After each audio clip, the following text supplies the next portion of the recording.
जी उपाध्यक्ष महोदय, बिहार के नियोजित शिक्षकों को सक्षमता परीक्षा के नाम पर नौकरी छीनने की विभागीय सिफारिश, ऑनलाइन परीक्षा तथा जबरन अन्य जिलों में स्थानांतरण की नीति वापस ली जाए।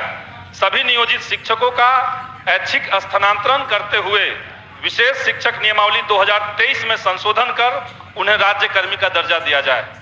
सुश्री श्रेयसी सिंह।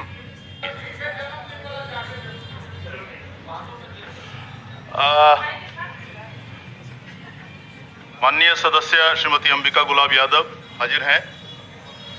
उनका जन्मदिन है। सदन के माननीय सदस्यों की ओर से उनको बहुत बहुत बधाई है। श्री राजीव कुमार गब्बू जी हाजिर हैं। शायद दोनों आदमी जन्मदिन मना रहे हैं, उनको भी बहुत बहुत बधाई। चलिए।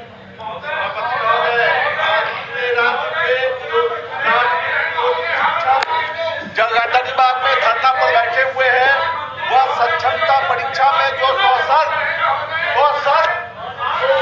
परीक्षा देने की बात की गई है, उसी को लेकर आज बिहार के शिक्षक परिषद में धरना पर बैठे हुए हैं। सरकार संज्ञान में ले पुराने शिक्षक जो कंप्यूटर का जिनको ज्ञान नहीं है, न कभी दिया गया, उनको बात सुन ली जाए महोदय, हम लोगों की बात सुन ली जाए। आप संजीदगी से विचार करें। और उप मुख्यमंत्री जी बैठे हुए हैं, एनर्जेटिक हैं। आप हम लोग भी आग्रह करते हैं महोदय, लोकतंत्र में निगोशिएशन सबसे बड़ी बात है।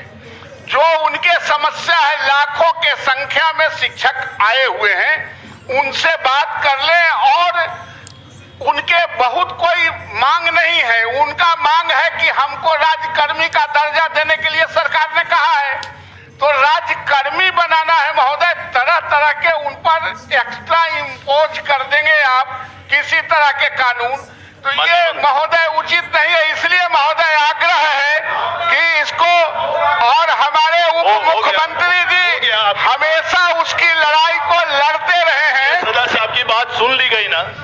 माननीय सदस्य आपकी बात सुन ली गई, जो बात बताया उन्होंने बता दिया। चलिए महोदय, सभापति महोदय और हमारे उप मुख्यमंत्री जी उसकी संजीदगी से विचार करते रहे हैं, इसलिए मैं आग्रह करता हूं। इसलिए महोदय, स्थानांतरण हो या कुछ हो, वो जब निगोशिएशन होगा महोदय, तो सारी बातें आ जाएंगी। चलने दे, प्रश्नकाल चलने दे। आपकी बात आ गई है सदन में महोदय, चले, सरकार सुन ली। महोदय सदन, अरे क्या चाहते हैं? अरे बैठिए ना। ओहो, हो गया। अरे बोल। माननीय सभापति महोदय, सभी माननीय सदस्यों की जो चिंता है, सरकार उस पर जरूर चिंता करेगी और सभी से वार्ता करने के बाद ही कोई डिसीजन लेगी, इस पर का तो मत।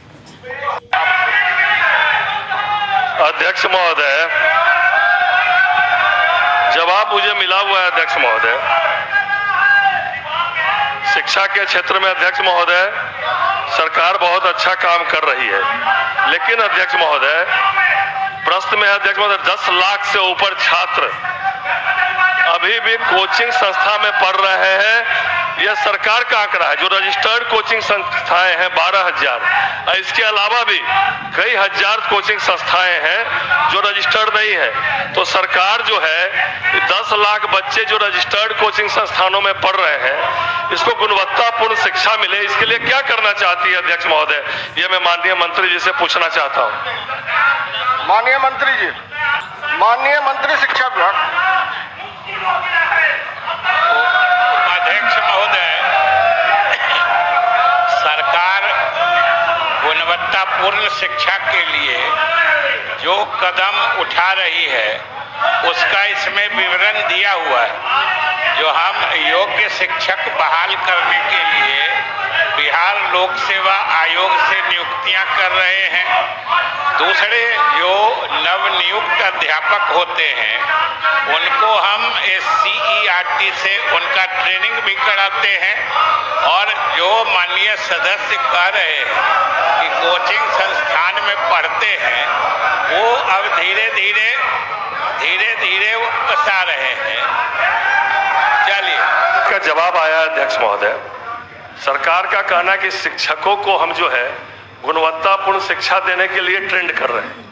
लेकिन अध्यक्ष महोदय, जो आधारभूत संरचना है, आप शिक्षकों की बहाली कर रहे हैं, अच्छी बात अध्यक्ष महोदय, होना भी चाहिए।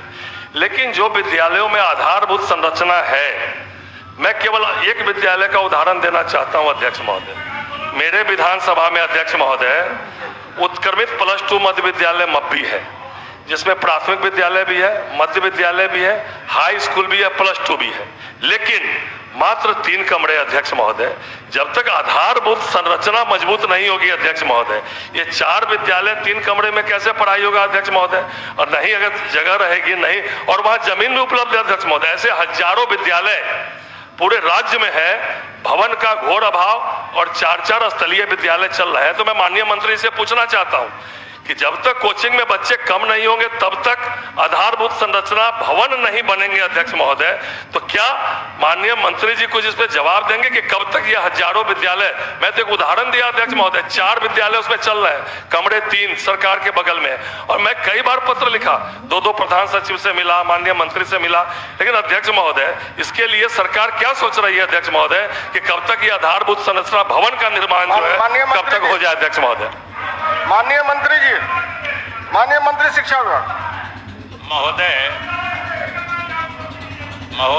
मैंने अपने उत्तर में